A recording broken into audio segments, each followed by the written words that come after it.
Tem duas coisas no mundo que a gente não consegue fugir. Uma é a morte e outra é pagar tributos. Que no Brasil o pobre paga mais imposto do que o rico.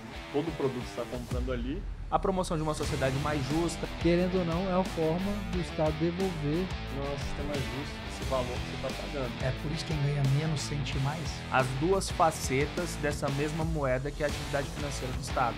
Fala pessoal, tá começando mais um Lamparina Cash, podcast mais um no Brasil. E hoje eu já vou começar a fazer uma pergunta para você. Você acha que você paga muito imposto? Você acha que no Brasil, a gente brasileiro, a gente paga muito imposto? Você acha que é importante pagar imposto? Por que a gente paga imposto? Esse é o assunto que a gente vai estar falando hoje. Trouxemos dois convidados aqui super especiais aqui para trazer esclarecimentos a respeito desse assunto que é muito importante porque todo mundo paga imposto. Mesmo você achando que você não paga, você paga. Se consome, você está pagando. Então, eu sou o Vitor Mesquita aqui do Lamparina Cash e convido você para se inscrever no nosso canal. Estamos aqui semanalmente trazendo conteúdos para você. Eu estou com meu amigo Fábio Gabriel. É isso, Vitor Mesquita, mais um episódio. Vamos falar de um assunto bem palpitante, de tributo. Ninguém gosta, né? Porque dói no bolso.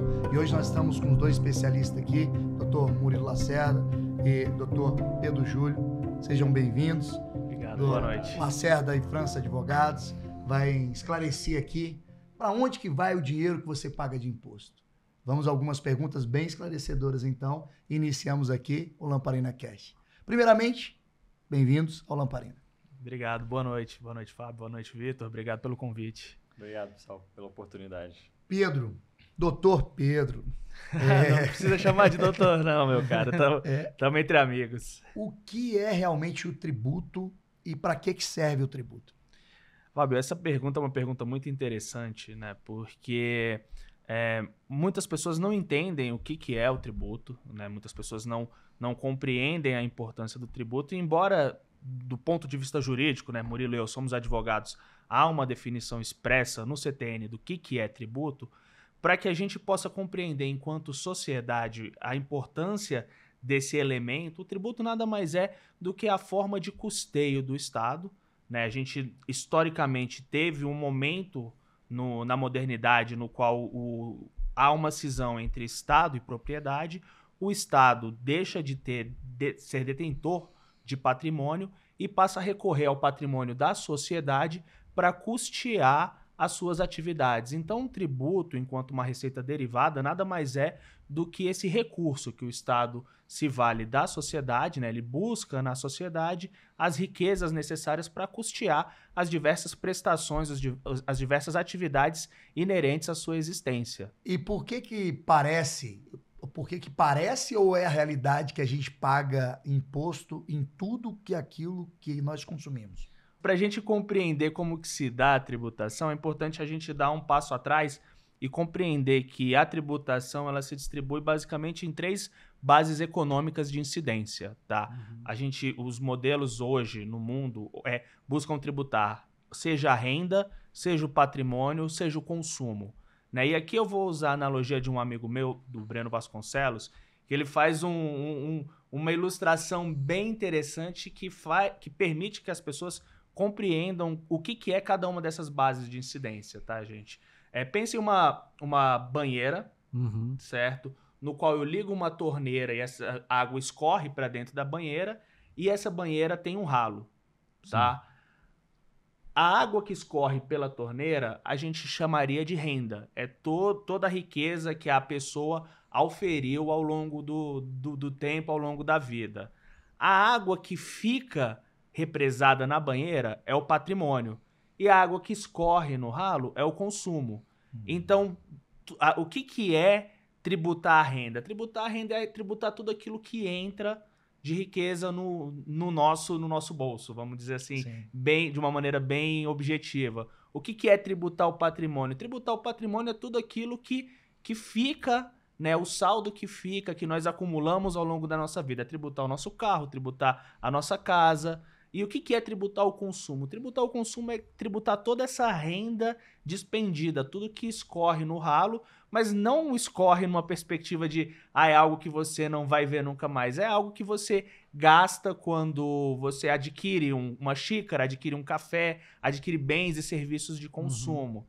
Então, o modelo tributário, todo modelo tributário se estrutura a partir dessas 3 bases econômicas de incidência: renda, patrimônio e consumo. Nós tivemos há pouco tempo uma modificação nessa parte de tributação no consumo.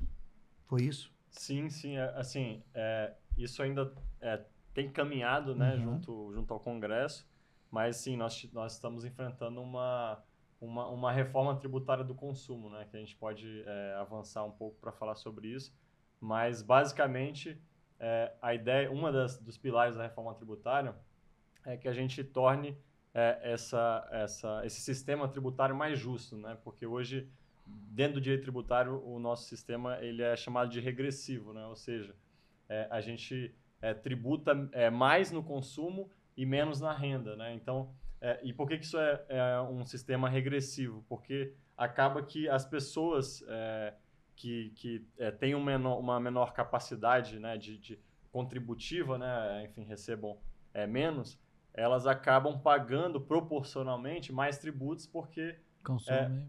elas consomem, né? E quando elas consomem, elas estão pagando esses tributos. Então, assim, proporcionalmente, por exemplo, quando você vai no mercado, né?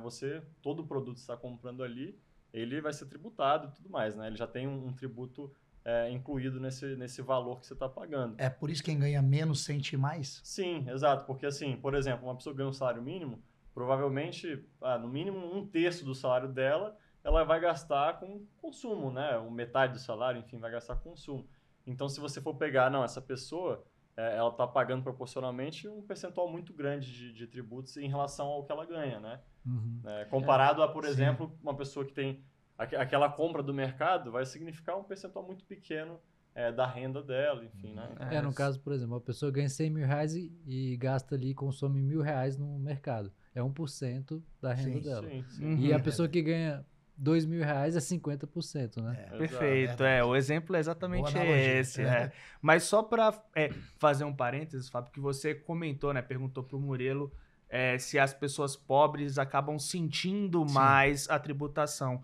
Na verdade, além da tributação sobre o consumo ter um efeito altamente regressivo, ela também tem um efeito altamente anestesiante. As pessoas, elas geralmente contribuem sem perceber que estão contribuindo, porque esses tributos, por estarem embutidos nos preços dos bens e serviços consumidos, acabam passando desapercebido do consumidor quando eles vão ao mercado para adquirir aquele produto. Então, quando você compra a sua garrafa de água por R$2, R$3, você não sabe que lá tem embutido IPI, CMS, PIS, COFINS, todos eles custos que acabam onerando o seu bolso, onerando o bolso das famílias, do orçamento das famílias brasileiras. E na notinha lá do supermercado, por exemplo, você não vai ter lá quanto daquele valor que você está pagando de tributos. Não, eu até faço um convite para os telespectadores do Lamparina, né, que olhem a nota, aparece na nota fiscal, só que o nosso sistema hoje é um sistema tão complexo, o sistema que está sendo substituído pela reforma tributária, né, da emenda constitucional 132, ele é tão complexo que toda notinha vem com a palavra estimativa. Então, mesmo tendo, por força da Constituição, por força da lei, a obrigatoriedade de estar discriminado quais são os tributos que incidem no consumo quando eu compro essa xícara, a notinha fiscal vai estar lá escrito uma estimativa de tributos, carga tributária estimada. Então, é algo tão complexo que ninguém sabe exatamente quanto está sendo pago de tributo sobre o consumo. É verdade ou é mentira que no Brasil o pobre paga mais imposto do que o rico? É verdade. Proporcionalmente falando, né, não digo em termos absolutos, mas em termos proporcionais ao orçamento de cada família, o pobre paga mais tributos. Você falou de 3 incidências de imposto: a renda, o consumo e o patrimônio. Nós já tivemos alguma reforma na incidência sobre renda? A reforma da renda, ela foi endereçada, né, a partir da emenda constitucional 132, que vem e altera a tributação do consumo. Ela já havia uma norma expressa obrigando que o Estado apresentasse uma proposta de reforma dentro de um prazo. Esse prazo se esgotou e apenas esse ano foi apresentado um projeto de lei, né, com alterações mais substanciosas a respeito da tributação da renda. Esse projeto de lei ainda está no Congresso para ser votado, mas ele se orienta sobre 2 eixos. Um, de isentar, né, os orçamentos das famílias até 5 salários mínimos. Né? Hoje a gente tem as faixas de isenção. O tributo da renda é um tributo cujo seu desenho normativo busca conferir uma maior progressividade. Né? Alíquotas variam conforme aumenta a base de cálculo, aumenta a renda do contribuinte.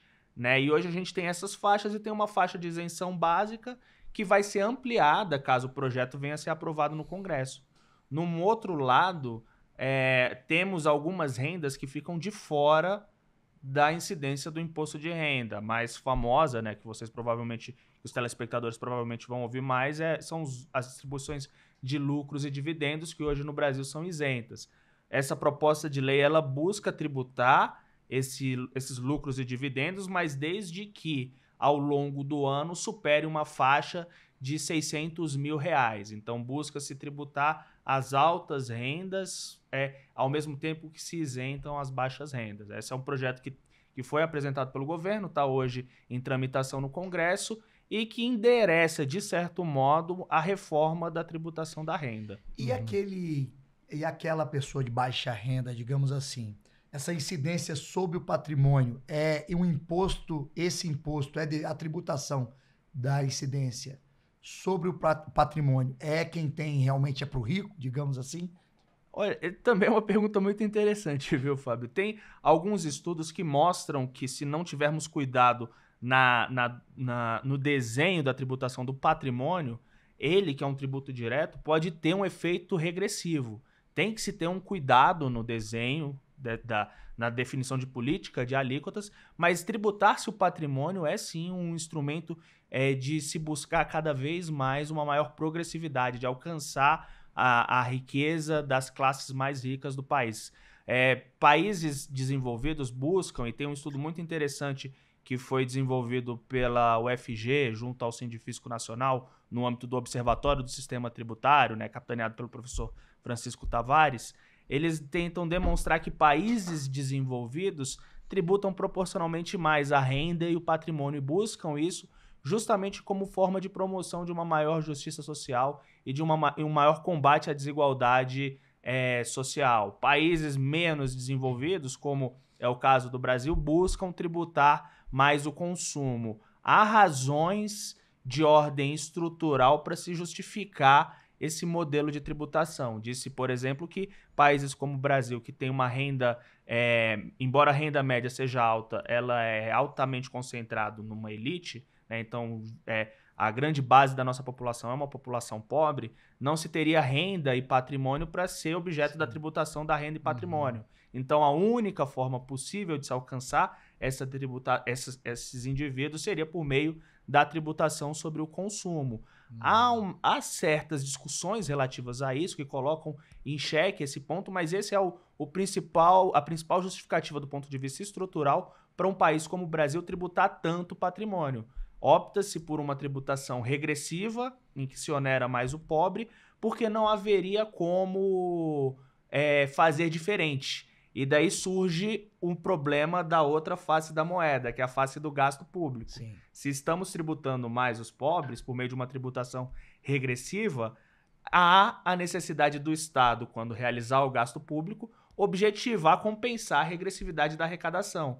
Então há um dever do nosso Estado, e quando eu falo um dever, é um dever não por uma perspectiva moral, é um dever constitucional, né? O artigo 3º da Constituição coloca como objetivo fundamental da nossa República a promoção de uma sociedade mais justa, livre e solidária, com a erradicação da pobreza e o combate à desigualdade. Então, temos esse dever constitucional de, por meio da atividade financeira, seja por meio da arrecadação, seja por meio do gasto, buscar desenvolver e distribuir melhor a renda. Se a tributação está sendo regressiva, né, estamos tributando proporcionalmente mais as pessoas mais pobres, então o gasto tem que ser progressivo, tem que se buscar formas de compensar isso. Antes de buscar justamente o significado de regressivo e progressivo, pergunto para o doutor Murilo Lacerda. Você acha que o sistema atual é um sistema justo ou ele aumenta a desigualdade? Não, não é um sistema justo porque é isso. Enfim, acaba que a gente vai... Para justificar isso, a gente vai entrar na questão do regressivo e progressivo, Sim. né? Mas como é um sistema regressivo, né? É aquilo. Como a gente está proporcionalmente tributando mais as pessoas de baixa renda, né? Então, e menos as pessoas que têm uma renda maior, então eu diria que não. Hoje não é um sistema justo, não.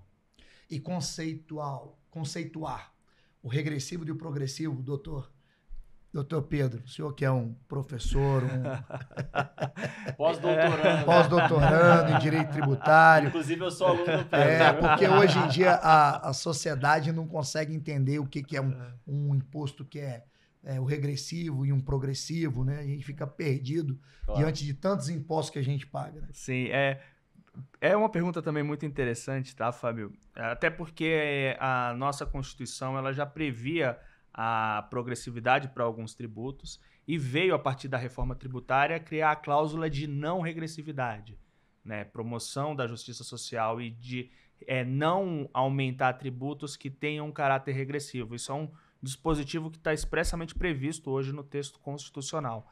A ideia de progressividade é você aumentar a carga tributária proporcionalmente ao aumento da capacidade contributiva, ao aumento da riqueza manifestada por aquele contribuinte. Tributa-se proporcionalmente mais quem mais tem. A regressividade é o inverso, é você tributar proporcionalmente mais quem menos tem capacidade contributiva. Né? Por isso que quando a gente fala que o nosso modelo tributário atual é regressivo, é porque ele está tributando proporcionalmente mais as pessoas com menor capacidade contributiva, as pessoas mais pobres do nosso país. Na prática, como é que a gente conseguiria fazer tributação progressiva no consumo das pessoas mais ricas, por exemplo? Como é que o governo faria isso? Porque eu vou lá comprar um pacote de arroz, vai ser mais caro o valor daquele pacote de arroz para um para outro. Na né? verdade, ou seria só todo no mundo vai consumo. pagar o mesmo Exato. valor, né? É difícil você mudar, né? Você tributar mais quem tem uma renda maior no consumo. Então, assim, quando a gente pensa, né, num sistema tributário progressivo... Aí é na renda mesmo. Não, aí a gente vai diminuir uma tributação no consumo, mas, claro, essa diminuição vai atingir toda a população. Então, vai atingir, inclusive, as pessoas que têm uma renda maior. Então, a compra no mercado vai ficar mais barato, inclusive, para essa pessoa. Mas como se compensa isso a gente tributando mais, por exemplo, na renda. E né? no patrimônio. E no patrimônio. E no patrimônio. Porque se a gente comparar o Brasil com o que o Pedro até comentou, né? Os países da OCDE, por exemplo, né? Que são países desenvolvidos e tudo, a gente tem a ideia de que a gente paga muito na renda, né? Mas, na verdade, se a gente comparar a esses países mais desenvolvidos, a gente hoje paga, assim, proporcionalmente bem menos do que eles pagam. Né? Sim, para a gente ter uma maior progressividade, como o Murilo muito bem pontuou, o caminho ideal é reduzir mesmo a tributação do consumo e aumentar a tributação da renda e do patrimônio. Mas há alguns instrumentos, mesmo na tributação sobre o consumo, que buscam conferir uma maior progressividade a essa base econômica de incidência. Né? Historicamente, a gente sempre optou pela criação de uma tributação seletiva conforme a essencialidade. Né? Buscava-se desonerar mais os produtos essenciais, porque são produtos que são tipicamente consumidos pelas pessoas de menor poder aquisitivo, as pessoas mais pobres. Né? Esse modelo ele se mostrou um tanto quanto esgotado, muito porque o Estado, né, União, Estado e município, não observavam a seletividade conforme a essencialidade. Eles acabavam tributando mais produtos essenciais justamente para buscar recursos para o Estado. Então, tributava-se bastante telefonia, tributava-se bastante combustível, porque eu sei que isso é essencial, mas como é algo que todo mundo consome, não vão ter para onde correr. Energia elétrica, alíquota de 35%. É essencial? Não há problema. Vamos tributar mais. Né? Só que então, essa ideia de seletividade conforme a essencialidade, embora fosse um elemento que buscasse trazer de forma indireta o alcance da capacidade contributiva, acabou se mostrando falho. A reforma tributária ela vem buscando aperfeiçoar essa essencialidade, né? Ela desonera produtos de cesta básica, desonera alguns produtos tidos por essenciais, reduz a carga tributária de alguns produtos essenciais e, ao mesmo tempo, buscou-se pelo campo do gasto retornar o dinheiro gasto com tributos indiretos, né, no consumo, para as pessoas de baixa renda, que é o tão falado cashback. Né? É um modelo que a nossa reforma tributária inaugura agora, né, de falar, olha, se você, Fábio, não tem condição de arcar economicamente com um tributo quando você vai ao mercado e consome, você vai ter esse tributo devolvido pelo Estado em forma de dinheiro. E você vai poder usar esse dinheiro para comprar outros bens. A gente chama de uma política de transferência focalizada, né? Porque busca direcionar os recursos para as pessoas com menor capacidade contributiva, para as pessoas mais pobres, para as pessoas que realmente necessitam daquilo. E isso também tem incidência quanto à cesta básica também? Alguma modificação quanto a isso, da tributação? Sim, sim. E foi até a discussão, né, da carne, por exemplo. A carne vai entrar ou não vai necessariamente. Mas sim, é isso. Os itens da cesta básica, eles têm uma tributação bem reduzida, né? Na verdade. Estão sujeitos à alíquota zero. Porque, na verdade, se preserva aquele que recebe aquela baixa renda, né? Então, sim. Tem a ver com o consumo do que o Vitor falou, né? Sim, é uma forma de preservar aquele que a incidência do imposto, a gente tem a incidência ali daquelas 3 pilares, chamamos assim, sim. Mas não é o consumo. Sim, sim, mas aí é aquilo que, voltando ao que eu tinha comentado, né?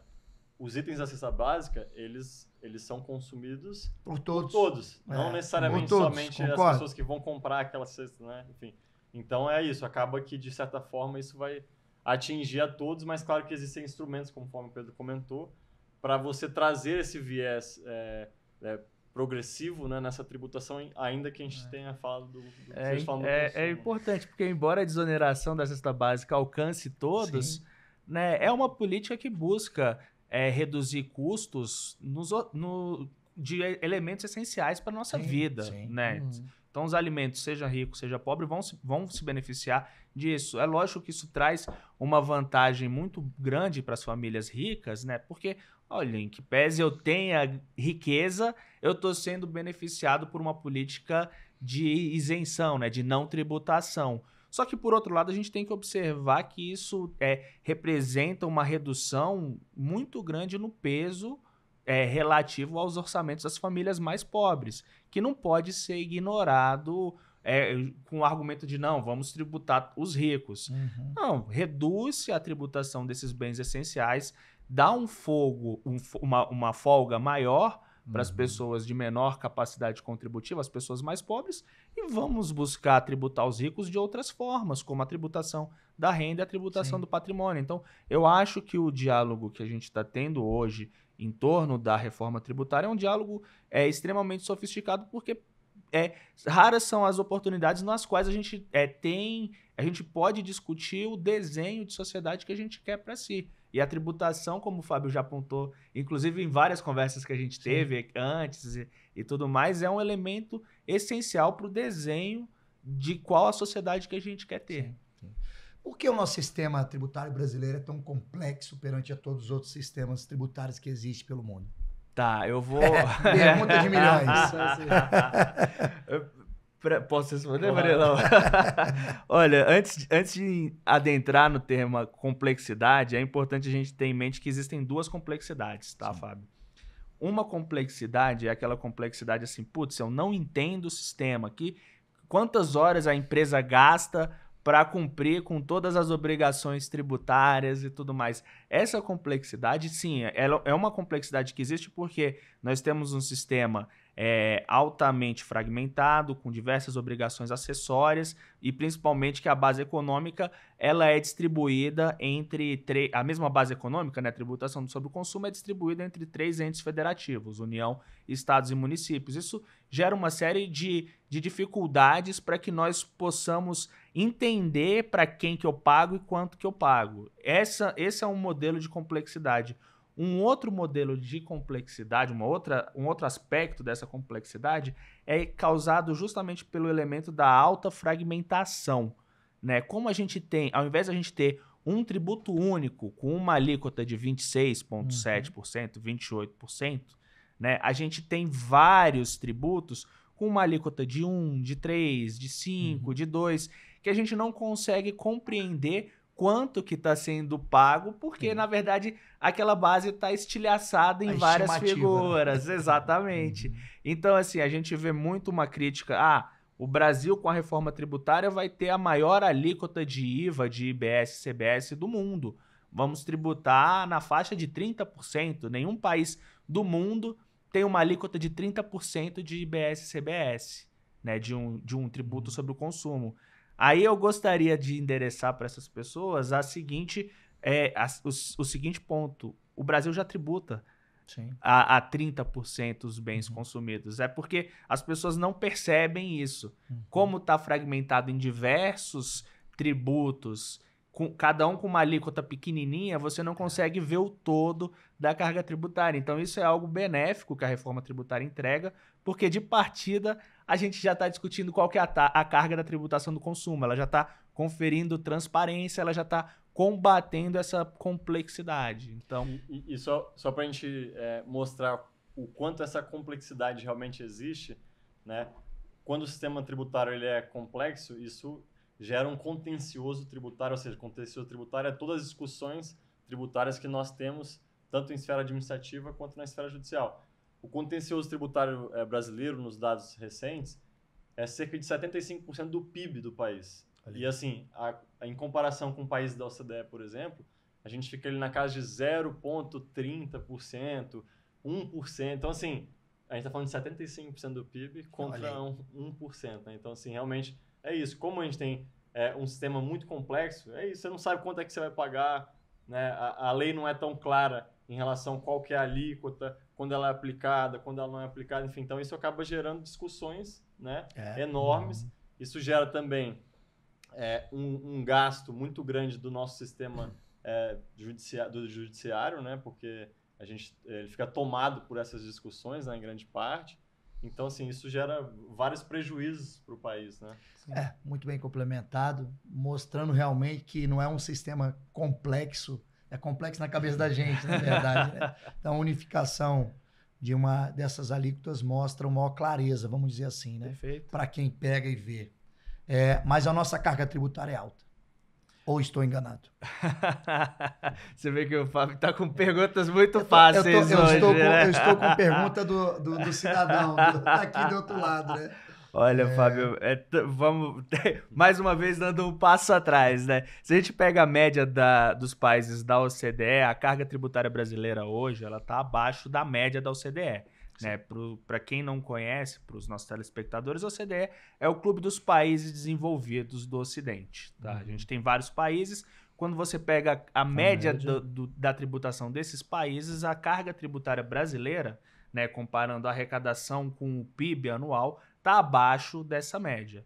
Então, a nossa carga, embora esteja em 30%, 35% do PIB, ela está abaixo da média da OCDE, que é um pouquinho acima, é 37%, 36%. Então, isso por si só já coloca em dúvida essa frase muito dita que a nossa carga tributária é alta. Ponto 1. Ponto 2. A gente, como eu havia mencionado, a gente tem uma Constituição que, querendo ou não, representa uma carta de compromisso da sociedade brasileira de hoje para com a sociedade brasileira do amanhã, do futuro. E entre esses compromissos estão a superação da desigualdade social, né, a erradicação da pobreza, a busca pela formação de uma sociedade livre, justa e solidária. A gente tem diversos compromissos que eles só vão ser alcançados se a gente tiver um Estado com condições de cumprir esses objetivos. A gente, por conta própria, não vai conseguir cumprir. Por mais que nós tenhamos um bom propósito, por mais que sejamos bons samaritanos, nós não vamos conseguir isso. Há determinados desafios que apenas a ação coletiva, né, capitaneada pelo Estado, vai conseguir fazer essa superação. E quando a gente fala em superar, alcançar esses objetivos que estão previstos na Constituição, a gente tem que ter em mente que o Brasil é um dos países mais desiguais do mundo. Nós somos, até onde eu me lembro, a gente sempre gira em torno da 8ª ou 13ª maior desigualdade do mundo. 0,1% da nossa população tem a mesma renda do que os 50% mais pobres do nosso país. Então você vê que o desafio colocado é um desafio muito grande. E quando a gente analisa a carga tributária brasileira é muito alta, a gente tende a esquecer o outro lado. O que essa tributação deve financiar? Ela deve financiar políticas públicas que busquem superar esses desafios, né? Por força, inclusive, da nossa Carta Constitucional. Então, eu te devolvo a pergunta, né? Uma carga tributária igual a nossa é uma carga tributária alta, considerados os desafios que a gente tem que superar? Né? Então, isso é uma pergunta... É só saber como alocar isso, né? Exatamente. Assim, né? E, Pedro, comparando agora com países subdesenvolvidos, como que é o nosso caso, como é que a gente está entre os países subdesenvolvidos? Se a gente paga... A gente está acima da média ou está na média?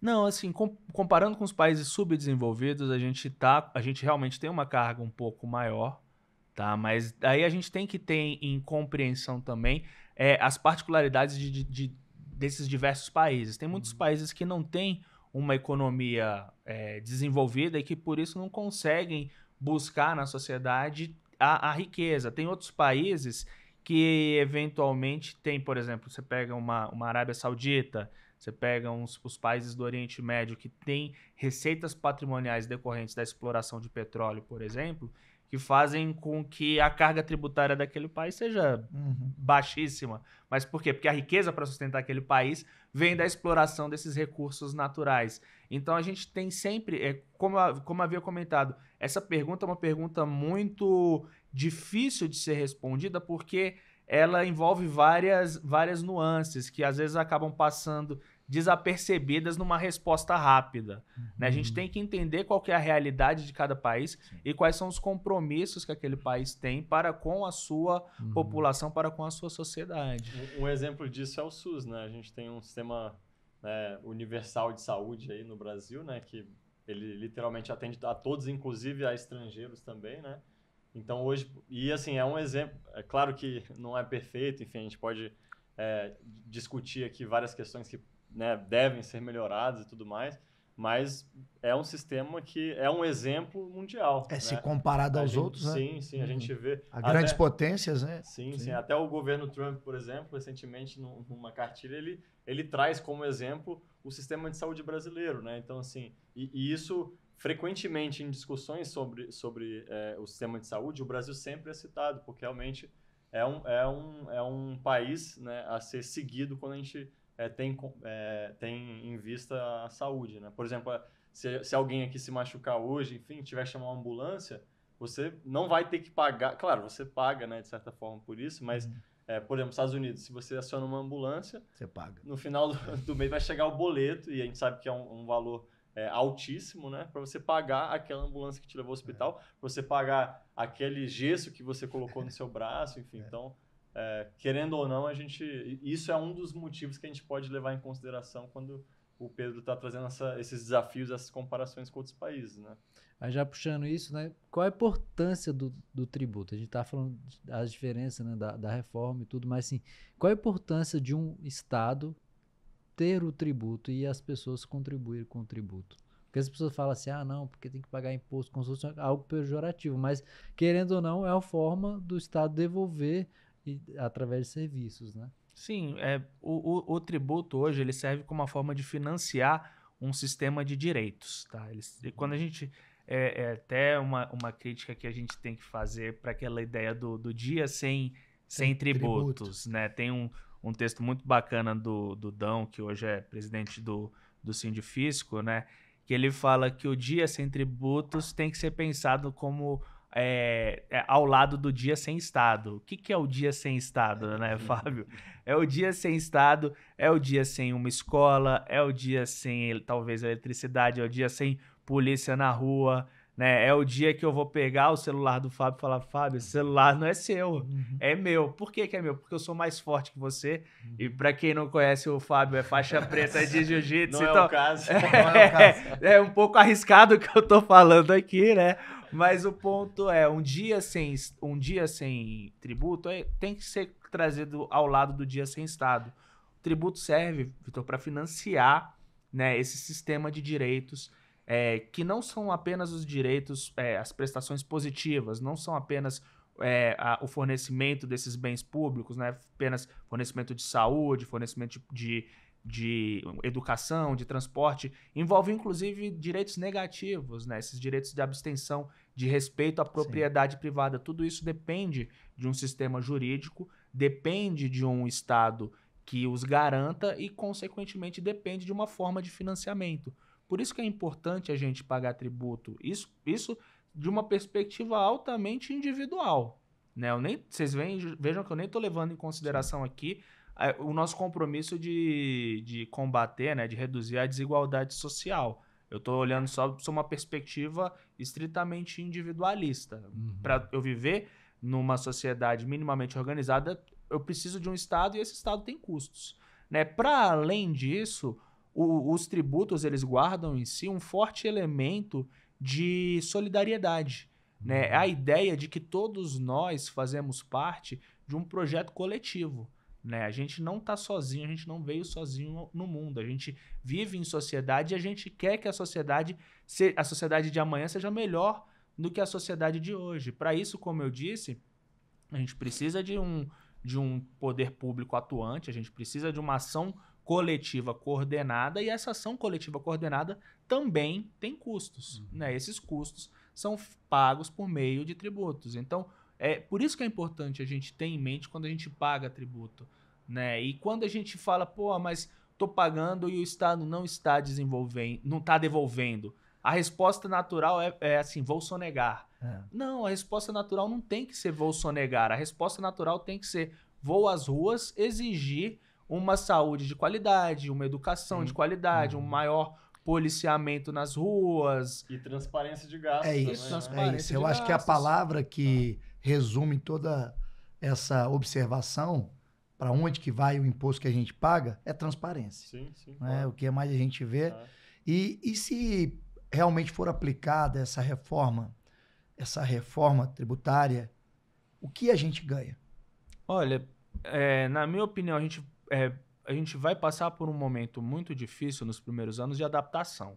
Tá? Assim, não estou aqui querendo ser pessimista, mas a gente também não pode dourar a pílula, né? Todo empresariado, todo mundo que desenvolve uma atividade econômica vai ter que se adaptar a essa nova realidade, a nova realidade de uma reforma da tributação do consumo, né? Isso vai impactar em vários setores produtivos que vão ter que se adaptar a esse novo modelo. Então a gente vai passar, sim, por um momento talvez um pouco confuso de adaptação, mas depois que superado isso, depois que nós nos adaptarmos a esse modelo, eu acredito que a gente vai ter um modelo mais moderno, né, mais simples e mais transparente, né, que possa conferir uma maior justiça e também que possa conferir uma maior responsividade, né, uma ideia de que o cidadão ele vai ter uma conexão política com o Estado mais forte, de modo a poder demandar dele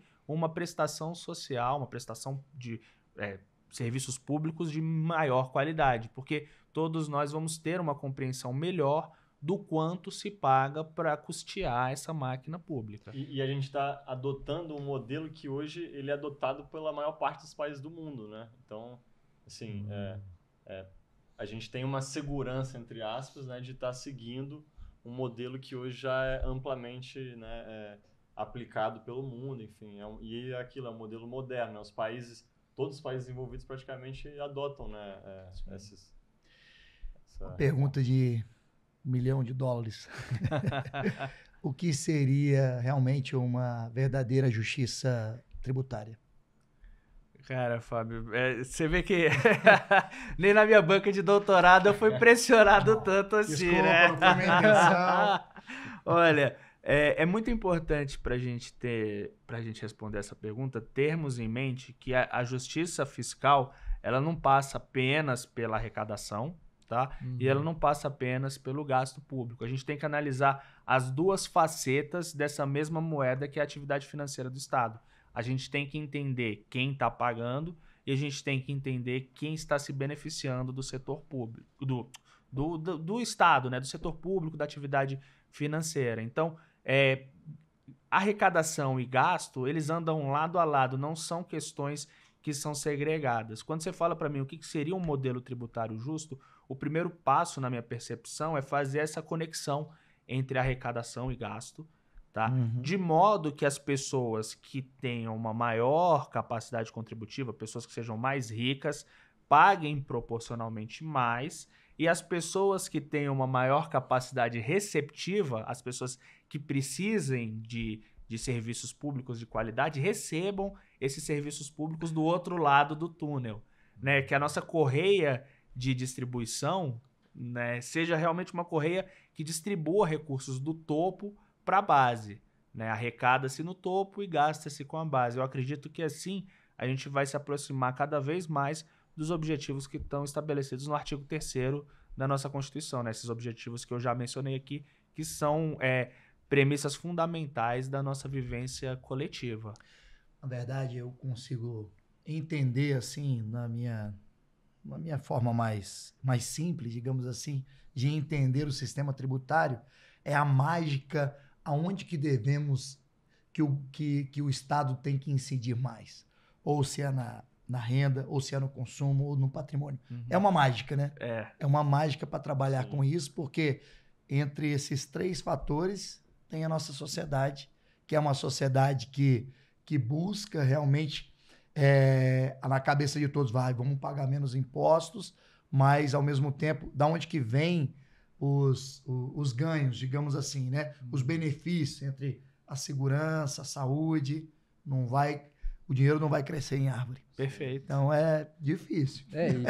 E cada pessoa tem seu contexto social, né? Onde você mora. Por exemplo, como eu sou músico, às vezes a gente trabalha com editais culturais, que assim, se você mora aqui, para quem conhece Brasília, aqui na Asa Norte, Asa Sul, Lago Norte, Lago Sul, você já perde um monte de pontuação comparado com alguém que mora na Ceilândia. Ou seja, a ideia é o quê? É aquele recurso, aquele fundo de apoio à cultura, levar para pessoas que têm menos condição. Mas, por exemplo, eu moro numa região próxima ao Lago Norte, não é o Lago Norte, mas no CEP é Lago Norte, que é a mesma, porque lá não tem administração. Aí eu já perco isso aí. Só que, por exemplo, eu moro de aluguel. Aí tem um amigo meu, um exemplo, né, que mora na Ceilândia, mas a casa dele, ou seja, ele tem um patrimônio. Eu moro aqui, ele tem mais benefício do que eu. Ou seja, quem olhar assim, por exemplo, a gente tem a mesma oportunidades. Só que por ele morar em outro lugar, ele acaba tendo mais benefício pela localização dele, né? Mas é uma maneira de... Assim, claro que isso não é perfeito, né? Mas Lógico. É uma maneira do Estado tentar, né? Eu só dei o exemplo nesse sentido. Sim. Depende de cada pessoa, pode mudar Mas claro muito, que né? assim, quando esse cálculo, né, foi feito de como é que a gente vai atingir ou dar mais oportunidades para aquelas pessoas que estão mais distantes, obviamente eles levam em consideração, por exemplo, o ticket médio, vamos dizer assim, daquelas pessoas que moram naquele local. Lógico. E aí, independente assim, mas eu não moro no Lago Norte, enfim, mas obviamente eles consideram, né, que as pessoas que moram em Ceilândia têm um ticket menor, por exemplo, de quem mora no Lago Norte, e aí por isso, né, o Estado tenta compensar isso, vamos dizer assim, por exemplo, no edital, dando mais oportunidade para essas pessoas, né? Doutor Murilo Lacerda, doutor Pedro Júlio Lacerda e França Advogados aqui presente, esclarecendo toda a parte tributária do nosso país. É estudo, hein? É estudo. Mas acredito que nós conseguimos aqui esclarecer, né? Trazer numa forma mais fácil de entender o que abrange todos esses tributos que hoje percorre o nosso Brasil. E eu acho que a palavra que cabe a administração, vamos dizer, pública, é trazer mais transparência daquele tributo que a gente paga. Aqui eu acho que a gente sabe, eu acho que foi muito bem colocado como o doutor Pedro, a gente, que na verdade, a gente paga para ter também os nossos direitos, né, inseridos naquilo dali. Aí foi muito bom aqui esse bate-papo, eu acho que conseguimos aí, bem resumidamente, trazer os assuntos que estão em alta hoje no nosso cenário do Brasil aí, e vai ser esclarecedor aí ao nosso público aí. Sim. E essa reforma, assim, ela vai ser aplicada ao longo de muitos anos aí daqui para frente, né? Então, a gente vai ter muitas oportunidades aí Sim. de se ver o convite de sentarmos aqui novamente, enfim, e às vezes até com dados a gente poder falar, ó, realmente melhorou, não melhorou, né? A gente pode... Eu achei muito, para mim, foi muito esclarecedor. Hoje foi uma aula de direito tributário aqui, de tributos, né? Regressivo, progressivo, tanto essa forma de desigualdade, o porquê que a gente paga o tributo e para que a gente paga o tributo. Foi muito bem respondido pelos doutores aqui. E a gente sempre fala, né, que aqui a gente está buscando sempre trazer esclarecimentos para as pessoas, né, no sentido prático, né, porque, como eu falei no início, né, todo mundo paga imposto, tributo, não tem como escapar disso, né, a não ser se a pessoa deletar o CPF dela e... Tem uma frase que é muito deletar famosa. O CPF e não consumir nada. Pra uma caverna. Tem uma frase que é muito famosa. Só existem duas coisas no mundo que a gente não consegue fugir. Uma é a morte e outra é pagar tributos. Então, pagamos tributos. E nos mantenhamos vivos, né? Exato. Com saúde e alegria. Considerações dos amigos? Não, eu só gostaria de agradecer a oportunidade para a gente. É um prazer estar aqui hoje, né? Endereçando esse diálogo para todos os ouvintes do Lamparina. E é um prazer estar aqui do lado do Murilo, meu amigo, meu sócio, discutindo tributação com vocês nessa noite. Muito bom. E aí, o convite está aberto para vocês virem outras vezes aqui também. A gente pode também falar de outras coisas também. E como o Murilo falou, né? Tá começando agora nessa reforma, então a gente tem também muito espaço aí pra gente poder voltar a conversar.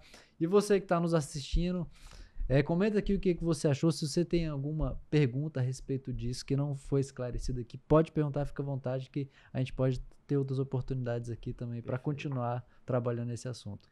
Então já se inscreva no nosso canal, aperta no sininho para você receber as notificações, porque o YouTube, quando você se inscreve, aperta notificação, ele vai te notificar que a gente acabou de enviar um vídeo. Então, fica o convite aqui. Você não vai pagar nenhum imposto a respeito quando você se inscrever no nosso canal. É gratuito, de verdade. Ainda. Agradecemos aqui, doutor Pedro Júlio, doutor Murilo Lacerda. Mais um Lamparina Cash para você aqui no coração deste Brasil, aqui em Brasília. Até a próxima. Valeu.